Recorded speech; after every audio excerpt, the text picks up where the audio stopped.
Sau đại thắng Đông Bồ Đậu, đánh đuổi giặc Mông ra khỏi bờ cõi, vào tháng 2 năm 1258, Hoàng đế Trần Thái Tông đã triệu tập bá quan văn võ về Điện Thiên An để luận công ban thưởng. Trong số vô vàn những người lập công, Lê Tần được vinh danh đứng đầu, được phong chức ngự sử đại phu, tước bảo văn hầu.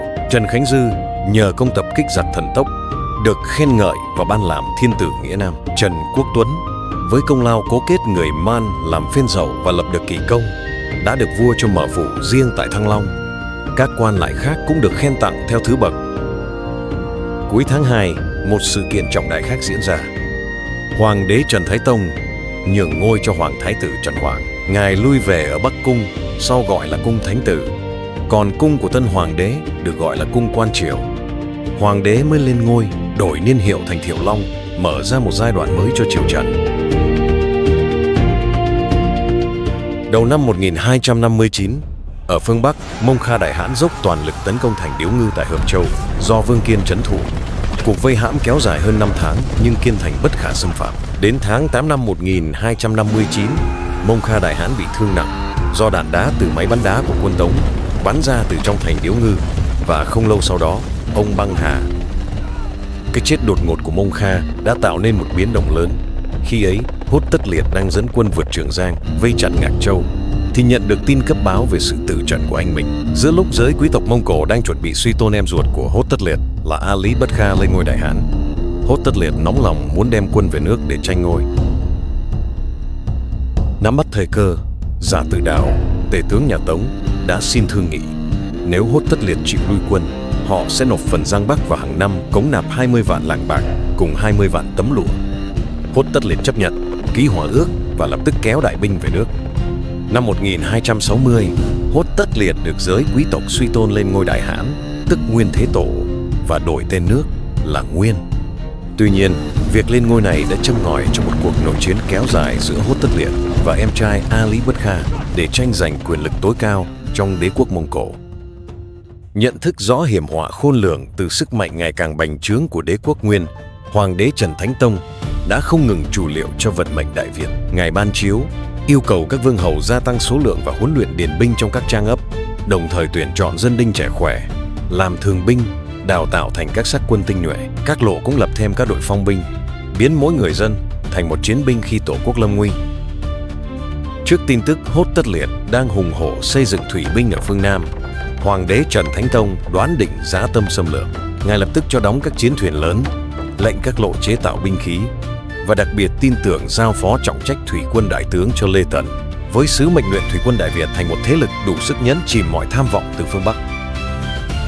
Một chiến lược khác được nhà vua triển khai, cho phép các vương hầu, công chúa, phò mã chiêu mộ dân siêu tán, làm điền nô, khai khẩn đất hoang và mở rộng điền trang. Đây là nền tảng vững chắc để gia tăng cả của cải lẫn binh lực, tạo nên sức mạnh nội tại của đất nước.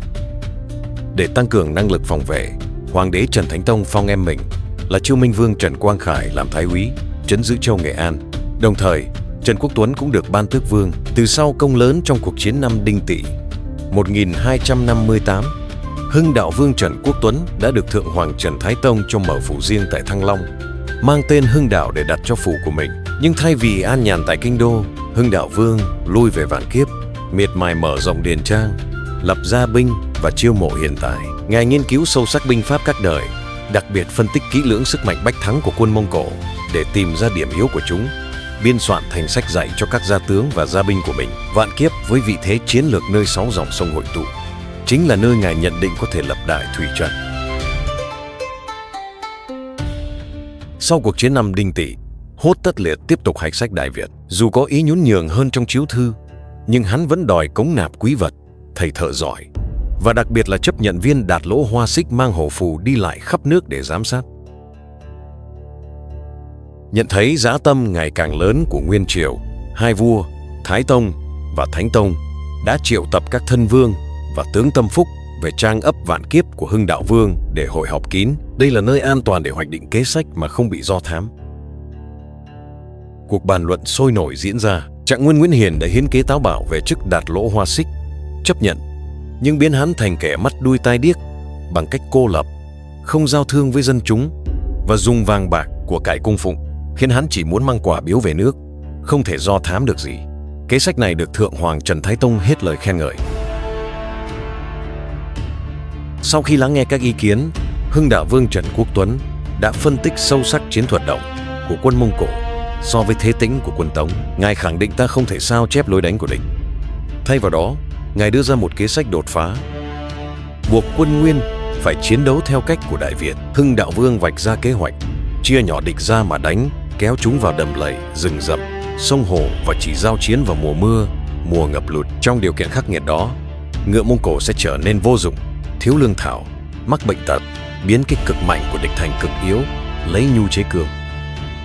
Tuy nhiên, Ngài cũng cảnh báo về tiềm lực to lớn của nhà Nguyên sau khi bình định Trung Hoa và sự cần thiết phải chuẩn bị kỹ càng.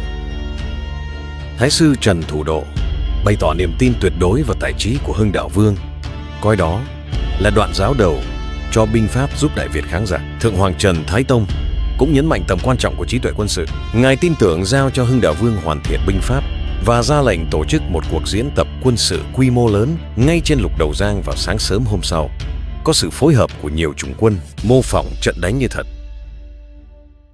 Trong khi công cuộc chuẩn bị diễn ra gấp rút, năm Giáp Tý thứ 7 1264, tức năm Cảnh Định thứ 5 của nhà Tống và năm Chí Nguyên thứ nhất của nhà Nguyên, vào mùa xuân, tháng Giêng, Thái sư Trần Thủ Độ, người đã cả đời tận tụy vì xã tắc, chút hơi thở cuối cùng ở tuổi 71, Ngài được truy tặng danh hiệu cao quý Thượng phụ Thái sư Trung Vũ Đại Vương. Cuộc đời Thái sư Trần Thủ Độ là minh chứng hùng hồn cho sự công chính, liêm minh tột bậc. Ông không chỉ là người đặt nền móng vững chắc cho Vương triều Trần, mà còn là biểu tượng của sự chấp pháp nghiêm minh, không vì tình riêng mà bỏ qua phép nước. Dù quyền lực tột đỉnh, ông luôn giữ lòng mình trong sạch, không màng tư lợi. Sự nghiêm khắc của ông đôi khi đến mức tàn nhẫn, nhưng tất cả đều là vì đại cục, vì sự ổn định và hưng thịnh của vương triều non trẻ. Công lao to lớn của Trần Thủ Độ trải dài trên nhiều phương diện, từ việc sắp đặt chuyển giao quyền lực từ nhà Lý sang nhà Trần một cách êm thấm, dẹp yên các thế lực chống đối, đến việc xây dựng và củng cố bộ máy chính quyền, quân đội ngày càng hùng mạnh. Chính tầm nhìn chiến lược và sự kiên quyết của ông đã tạo nên một nền tảng vững chắc, giúp nhà Trần vượt qua mọi sóng gió, đặc biệt là đặt nền móng cho sức mạnh đủ sức đương đầu với đế chế Mông Cổ hung hãn. Đại Việt Sử Ký toàn thư chép, Thủ Độ tuy không có học vấn nhưng tài lược hơn người, làm quan triều lý được mọi người suy tôn. Thái Tông lấy được thiên hạ đều là mưu sức của Trần Thủ Độ cả, cho nên nhà nước phải nhờ cậy. Cuộc đời ông là bản anh hùng ca về một vị công thần khai quốc, một nhà tổ chức lỗi lạc và một người giữ kỷ cương sắt đá, mãi mãi ghi dấu trong lịch sử dân tộc. Sử thần Ngô Sĩ Liên nhận xét, Thủ Độ tuy làm tể tướng mà phàm công việc, không việc gì là không để ý, vì thế mà giúp nên nghiệp vương. Khu lăng mộ của ông được xây dựng uy nghiêm tại Thái Bình như một lời tri ân muôn đời của hậu thế.